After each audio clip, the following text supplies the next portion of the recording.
नमस्कार फ्रेंड्स मो पिके आपण मानको स्वागत करुच्ची पिके भाई न्यूज यूट्यूब चैनल को। मुख्यमंत्री सुध फेरस्त योजना आरंभ होईची तो ए नहीं कौन बड़ अपडेट अच्छे चलते जानवा ये वीडियो माध्यम पूर्व चैनल नुआ थे पिके भाई न्यूज यूट्यूब चैनल को सब्सक्राइब कर साइड रे बेल आइकन को प्रेस कर दिखाँ जहाँफल केंद्र और राज्य सरकार तरफ आसुवा समस्त योजना कि बेनिफिट्स ये पिके भाई न्यूज यूट्यूब चैनल माध्यम आपण मैंने चलते जा संपूर्ण वीडियो उपरकू।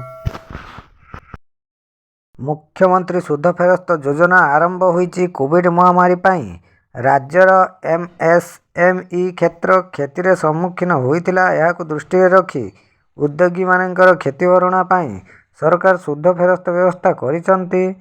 चलित मास 15 तारिख सुध फेरस्त पाइबा पाई आवेदन ग्रहण आरंभ होईची। cmsrim.odisha.gov.in पोर्टाल रे आवेदन पत्र ग्रहण आरंभ होईची। 2020 मसीहा एप्रिल 1 तारिख पूर्व कार्यक्रम होइतिबा एमएसएमई यूनिट सुध फेरस्त पाई आवेदन करिपारिबे। जेकोसी बैंक ऋण नैथिले मध्य एमएसएमई यूनिट गुड़िक यही सुविधा पाइपारिबे। यही नूतन योजना पाई राज्य सरकार वार्षिक 2000 कोटी टंका पर्यंत खर्च करिवे बोली जना पड़िछि।